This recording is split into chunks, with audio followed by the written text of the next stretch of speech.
श्रवणम। प्रहलाद जी कहते पाला पाठ श्रवणम। भगवान की कथा श्रवण करना ये भक्ति का प्रथम सोपान।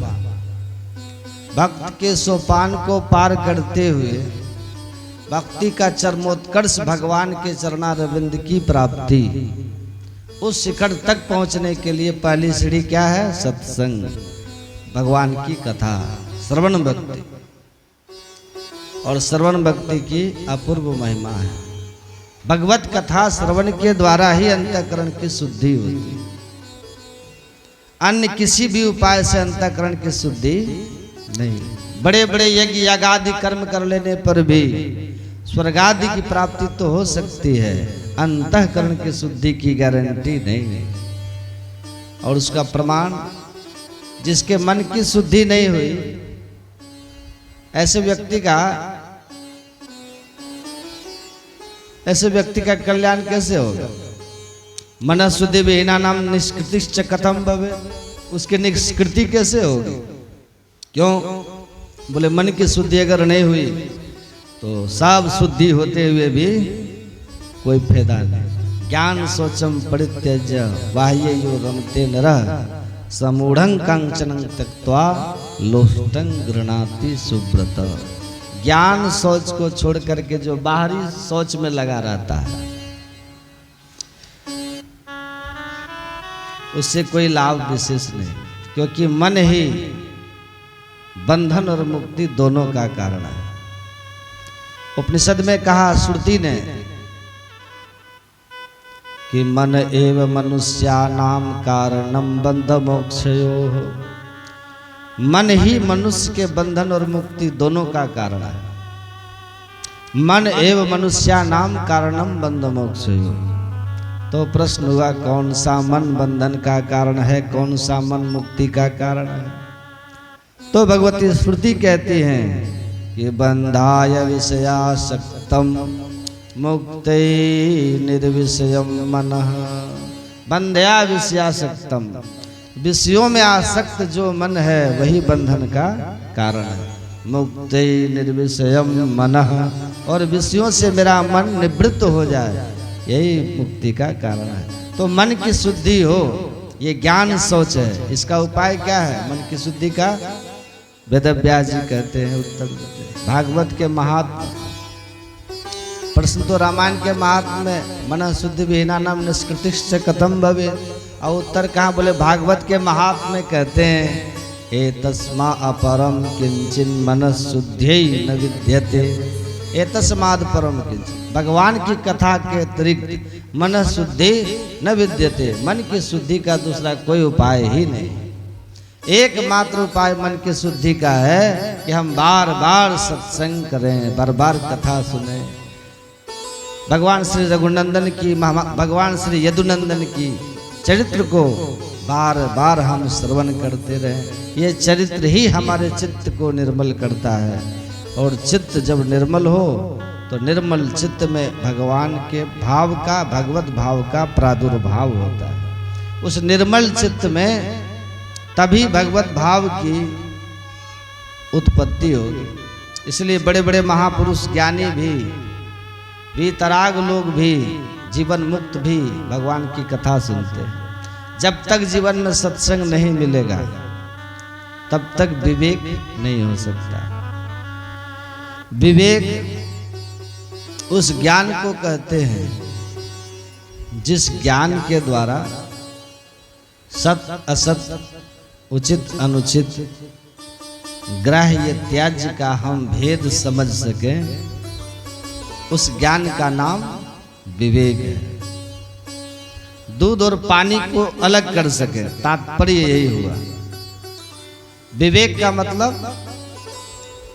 अच्छे बुरे के भेद को हम ठीक ठीक समझ सके, इसका नाम विवेक है। और ऐसा विवेक सत्संग में आकर के ही प्राप्त होता है। ये ज्ञान सोच है, बिना सत्संग के विवेक की प्राप्ति नहीं हो सकती। बिनु सत्संग विवेक न हो। बात समझ में आ रही है? बिना सत्संग के विवेक नहीं होगा। तो फिर सत्संग कैसे होगा? तो गोस्वामी जी कहते हैं कि राम कृपा बिनु सुलभ न सोई। जब तक भगवान की कृपा नहीं होगी तब तक सत्संग नहीं मिलेगा। और जीवन में सत्संग मिल रहा है तो समझ लो भगवान की कृपा आपके ऊपर हो चुकी है।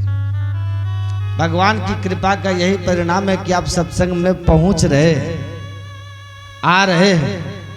यानी तो लोग तो बहुत हैं सुराहा में, लेकिन किसको फुर्सत है सत्संग में आने का।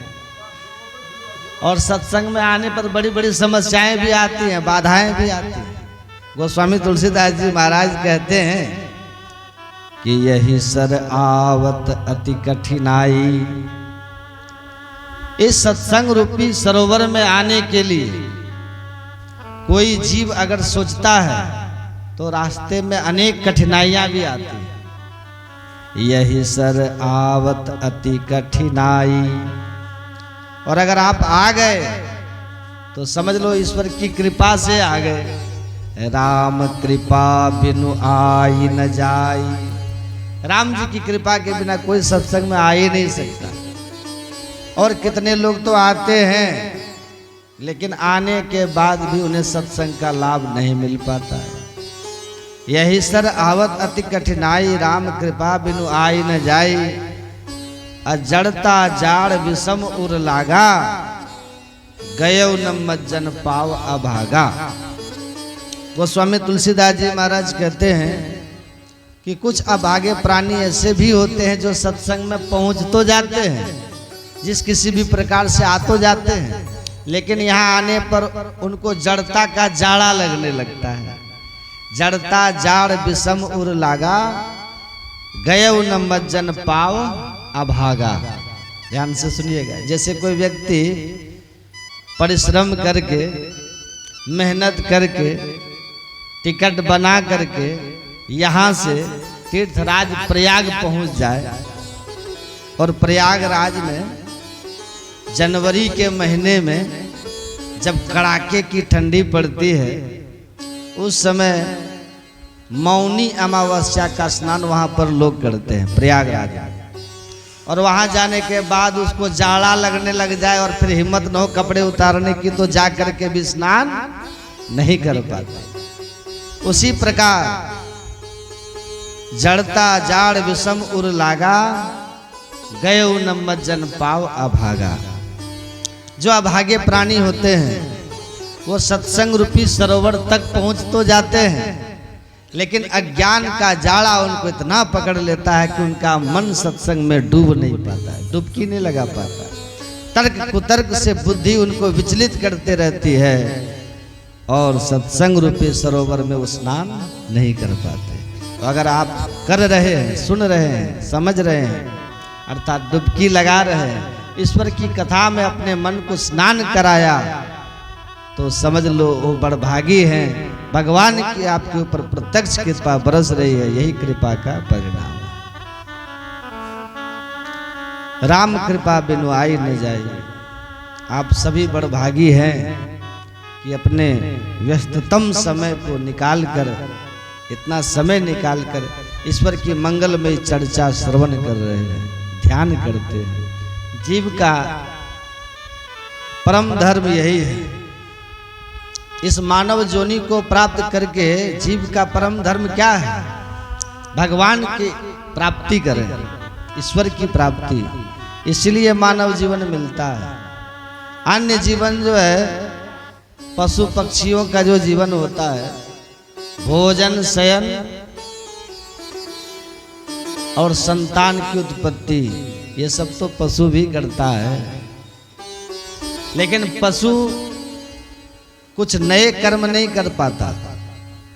पशु केवल अपने पूर्व में किए गए कर्मों के फल को भोगता है। इसलिए पशु योनि जो है वो भोग योनि है। उस योनि में प्राणी अपने पाप कर्मों के फल को भोगता है, इसलिए वो पशु बनता है। और मानव योनि क्या है? ये मनुष्य जन्म इसलिए मिलता है कि इस जन्म में आप अपने पाप पुण्य कर्म दोनों का भोग करो और साथ ही साथ में नए पाप पुण्य करने का अवसर भी आपको मिलता है। और इसके साथ साथ मानव जीवन में ये भी आपको अवसर मिलता है कि तत्व बोध प्राप्त करके, ज्ञान प्राप्त करके, ईश्वर की भक्ति करके संसार सागर से तर जाओ।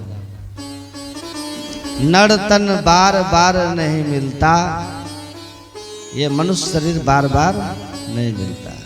फिर जननी ना ही जनेगी, अब न बनी तो फिर ना बनेगी। अगर मानव जीवन में आपने बनाया नहीं तो फिर ये बनाने का अवसर नहीं मिलेगा। बार बार संत महात्मा लोग, महापुरुष लोग यही चेतावनी दी कि समझ जाओ, अगर इस जन्म में तुमने अपना नहीं बना लिया तो फिर ये अवसर मिलेगा कि नहीं मिलेगा, पता नहीं। इसलिए संतों का काम है चेतावनी देते रहो। जैसे चौकीदार होता है ना, चौकीदार क्या करता है?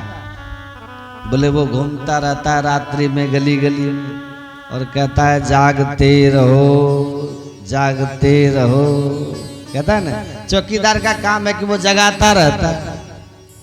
एक महात्मा कहते थे ये संत लोग कौन है? बोले संत लोग भी चौकीदार हैं, इसलिए चौकी पर बैठते हैं, चौकीदार है, चौकीदार है।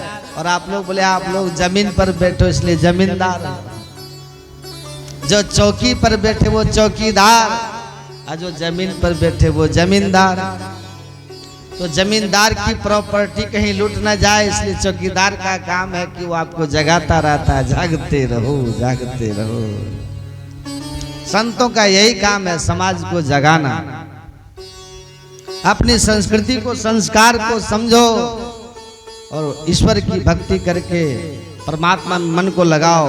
ये जो दिख रहा है ये क्षणिक है। अनित्यम सुखम लोकम इमं प्राप्य भजस्व माम। भगवान कहते हैं ये संसार अनित्य है, ये नित्य नहीं है। आज आपको दिख रहा है और कब आंख बंद हो जाए सब छूट जाएगा, एक क्षण में सब कुछ छूट जाएगा। ऐसी स्थिति में अपने मन को, अपने चित्त को ईश्वर की भक्ति में लगा दें। यही मानव जीवन का परम फल है। मनुष्य जीवन प्राप्त करने का यही परम उद्देश्य है। भगवान के चरणों की भक्ति हमें प्राप्त हो, और भगवान तो भक्ति से ही प्रसन्न होते हैं। भक्त्या तुष्यति केवलम नच गुणैः भक्ति प्रियो माधवः। भगवान भक्ति से ही प्रसन्न होते हैं। भक्ति का मतलब क्या होता है? प्रेम। निस्वार्थ प्रेम का नाम ही भक्ति है। स्वार्थ रहित प्रेम, उसी को भक्ति कहते हैं। और बाकी जो भक्ति है बोले वो तो स्वार्थ वाली है महाराज। मंदिर में गए, 2 पैसे का फूल, फोकट का पानी भगवान के ऊपर चढ़ाया और कहा महाराज हमारा ये काम करो, करोड़ों का काम भगवान से मांग लेते। तो ये भक्ति नहीं है, ये व्यापार है। इसको व्यापार कहा। भगवान से व्यापार मत करो, भगवान से तो प्यार करो। प्यार में समर्पण होता है और व्यापार में लेन देन होता है। इसलिए श्रीमद् भागवत महापुराण में ही जब नरसिंह भगवान की कथा आई तो नरसिंह भगवान जब खंबे से प्रकट हुए गर्जना करते हुए नरसिंह भगवान जब प्रकट हुए, हिरण्यकश्यप का वध कर दिया। भक्त प्रहलाद जी ने भगवान के चरणों में साष्टांग प्रणाम किया और कहा कि हे प्रभु, आपके चरणों में मैं प्रणाम करता हूं, मेरे ऊपर कृपा करो। तो भगवान बड़े प्रसन्न हुए और भगवान ने कहा प्रहलाद वरदान मांगो, क्या चाहते हो? आज मैं प्रसन्न हूं तुम्हारे ऊपर। ऐसी विषम परिस्थिति में भी तुमने मेरा भजन नहीं छोड़ा। तुमने इतना दुख आया तुम्हारे ऊपर, लेकिन तुमने मेरी भक्ति को नहीं छोड़ा। तुम्हारे इस समर्पण से मैं प्रसन्न हूं, वरदान मांगो, क्या चाहते हो? भक्त प्रहलाद जी ने कहा, यहां तक भगवान ने कहा कुछ भी मांग लो, कहो तो आज मैं तुमको ब्रह्मा बना दूं, ब्रह्मा जी को आवश्यक रिटायरमेंट दे दिया जाए, उनको सेवानिवृत्ति दे दी जाए, तुमको ब्रह्मा बना दूं।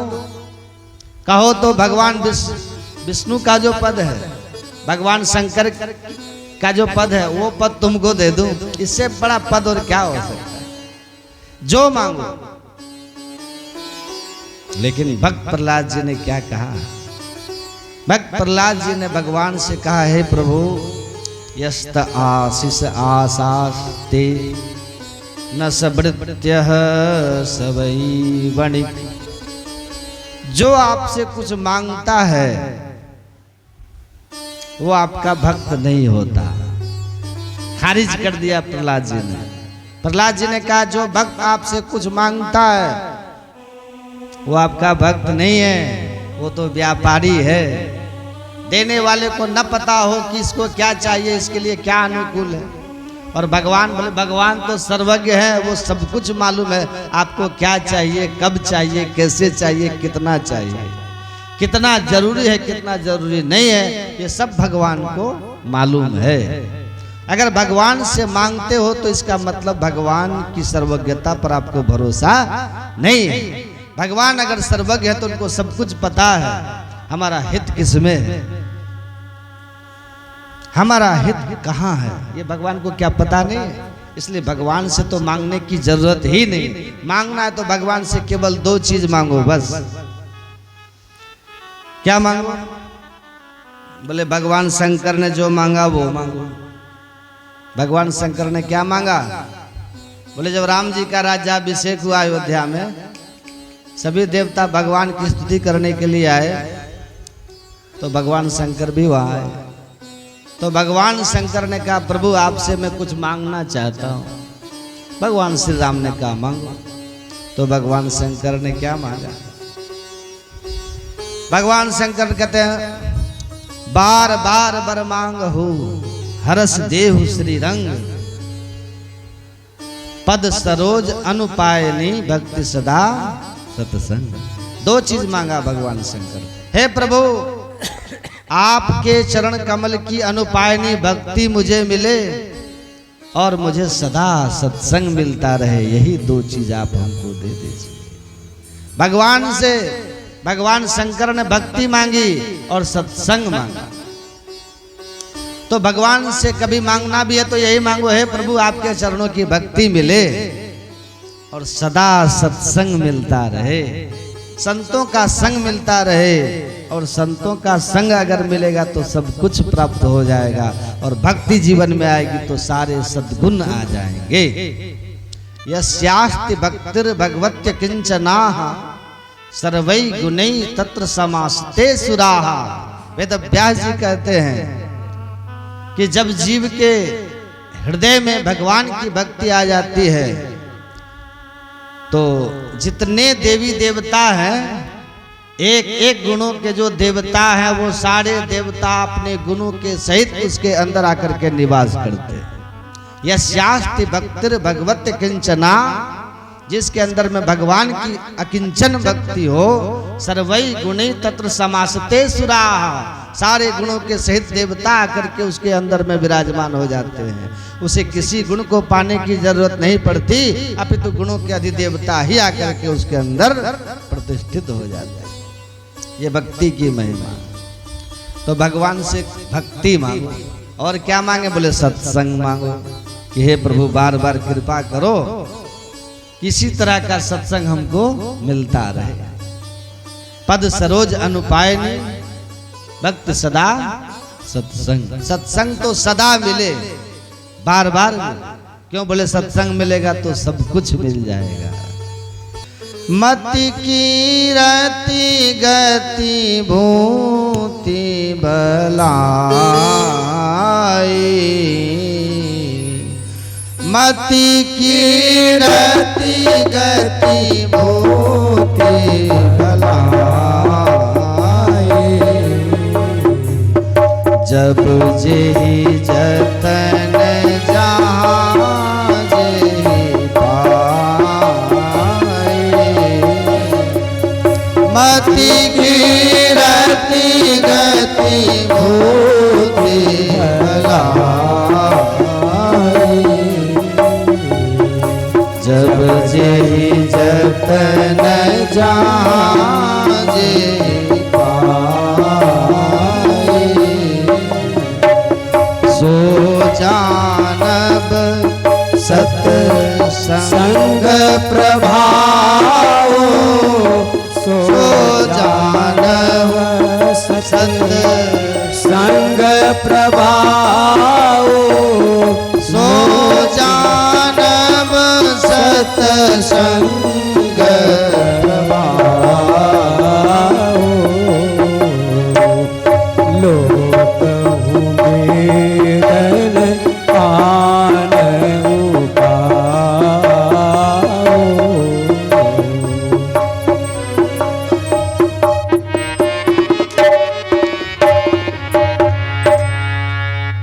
मति की रति गति भूति भलाई।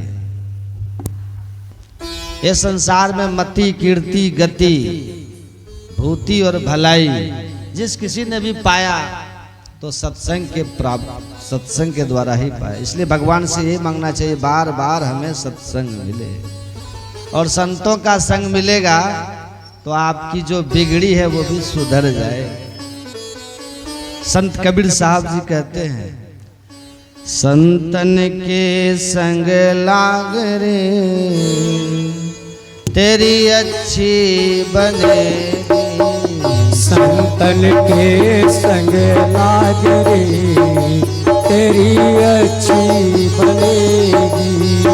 संतन के संग लाग रे तेरी अच्छी बनेगी। अच्छी बनेगी तेरी बिगड़ी बनेगी। अच्छी बने